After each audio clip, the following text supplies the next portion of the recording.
On this episode of Forever Spinning, we take a look at the fascinating history behind Mobb Deep's 1995 landmark album, The Infamous.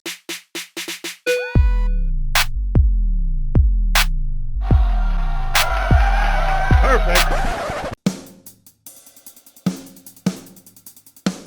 In 1994, Albert Johnson and K.Y. Mukita, better known as Prodigy and Havoc, respectively, were in a bit of a rut. Their debut album as Mobb Deep, Juvenile Hell, was far from successful. The album was a commercial and critical flop, to say the least, getting so little radio airplay that they were dropped by their label. Now, Prodigy and Havoc, both 19 at the time, were searching for something new. How could they make a better album, though? What could they possibly do to make sure that their sophomore effort was not as much of a flop as their debut? I can't speak for Mobb Deep, but I believe that they leaned into exactly who they were and embraced the tough world surrounding them. This is personified through the album's writing and production. Havoc always said that he produced out of necessity. He was given a large record collection from his father, who used to DJ in the house for him and his friends. From there, Havoc got to work, trying everything he could to make a good beat. He would always ask friends to listen to his latest creation when they would stop by. He opted to use eerie piano loops and stammering hi-hats to create a very distinct sound, one that evoked uneasiness in the listener. Prodigy, on the other hand, fit perfectly into these new beats he was given. His dark outlook on life translated to his music in such a profoundly cold manner. His lyricism was already top-notch, but the vivid stories he would begin to spin were unmatched by even the greats like Nas and Biggie. Between Havoc's chilling beats and Prodigy's cold verses,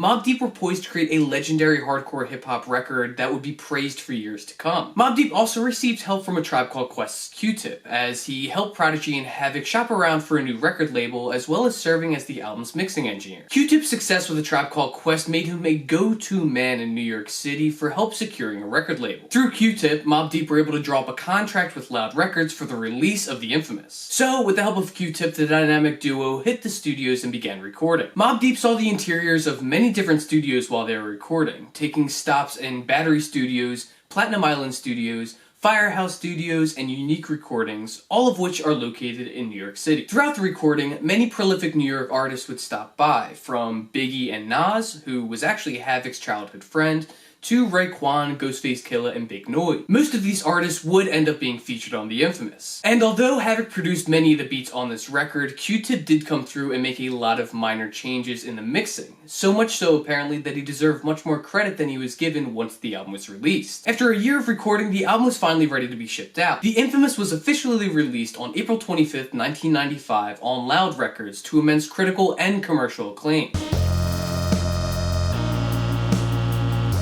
The first single to be released alongside The Infamous is the iconic Shook Ones Part 2, which was released on February 3rd, 1995. The beat is instantly recognizable by just hearing the opening hi-hats, which actually weren't even real hi-hats, but instead were recordings of an old stove flickering to life. The eerie synths were sampled from Quincy Jones's Kitty with the Bent Frame, while the piano loop is a pitched-down snippet from Herbie Hancock's Jessica. The lyrics to this track are dark and violent, as Prodigy opens up Shook Ones Part 2 with one of the most memorable verses of all time, as he vividly describes the way that Mobb Deep are far and away superior to the faux rappers and gangsters in their area. The unforgettable hook is also a showing of bravado, as the duo call out the Shook Ones, or the people in the street that act tough, but in the moment of heat turn into cowards. Havoc also lays down some of his most poetic rhymes on Shook Ones Part 2, the best being his opening line, "For every rhyme I write is 25 to life," basically saying that every single rhyme that he pens is a murder. All in all, Shook Ones Part 2 proves that a sequel can sometimes even be better than the original, as this is easily one of Mobb Deep's most prolific tracks. Shook Ones Part 2 would end up peaking at number 59 on the Billboard Hot 100 and has been a critical hit ever since its release. The next single from The Infamous is Survival of the Fittest, which was released on May 29th, 1995. Over a gloomy, depressing beat, Mobb Deep rap about their superior mindset over the other people living in the streets in the most brutally elegant way possible. Basically, Prodigy and Havoc take Darwinism and interpret it in the best way they know possible, by talking about the streets. Take this line from Prodigy's verse as an example. "Before I put my foot down to begin to stroll into the drama I built, and all unfinished beef, you will soon be killed.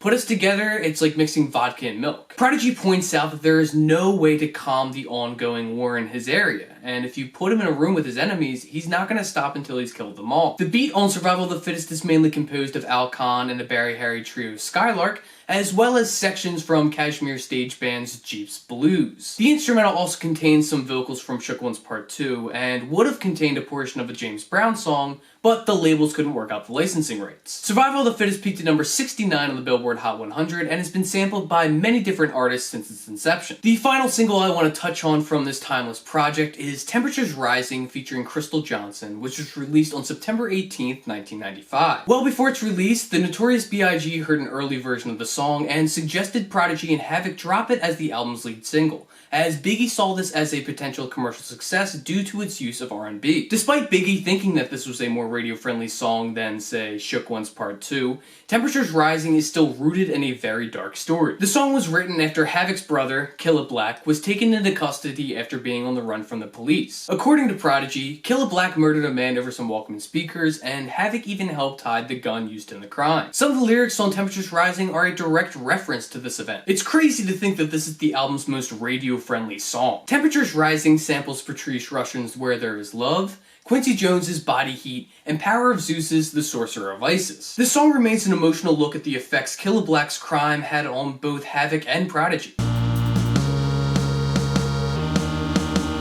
So for those of you who do know a decent bit about Mobb Deep, you know that I've glanced over a significant facet of their identity, or to be more specific, Prodigy's identity. At a very young age, Prodigy was diagnosed with sickle cell anemia, which basically meant that his red blood cells couldn't carry enough oxygen in them as they were small and misformed. The pain this caused followed him throughout his entire life, up until his final moments on June 20th, 2017. However, his death was not caused by this illness, but instead it was caused by an accidental choking incident while under the care of medical professionals at the Spring Valley Medical Center in Las Vegas. Prodigy, who was 42 at the time of his death, left a ripple in the hip-hop community after his passing. His pain could be vividly heard through the rhymes that he meticulously wrote on The Infamous. This pain was not only coming from his disease though, as most of it was also coming from the world that surrounded him. Not only was he ailing physically, but mentally he was drained even at the young age of 19. Hell, he even addresses this directly in his verse in Shook One's Part 2 when he says, "I'm only 19 but my mind is old." And I'm not trying to discount Havoc here either. Havoc had to deal with his brother fleeing Queensbridge when the cops were after him, and he wasn't even sure if he was ever going to see him again. And the fear of possibly being taken away for helping his brother hide the murder weapon. The pain that these two kids felt is very apparent and very real. You can hear it in their voices, regardless of the bravado that is manifested in their verses. The Infamous is not a front for being something that they're not. Mobb Deep are not calling out Shook Ones without anything backing them. They aren't letting words fly just because they sound cool. Prodigy and Havoc are not Shook Ones. They were the furthest thing from it. But at the end of the day, they dealt with pains that we could never imagine.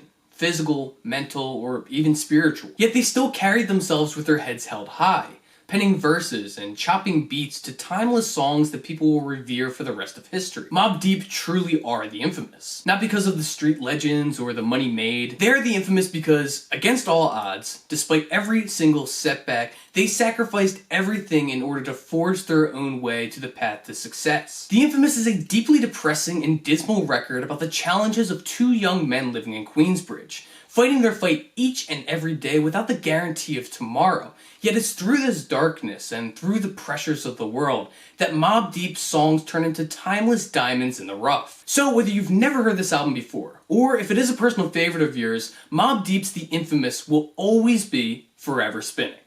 Thanks for watching.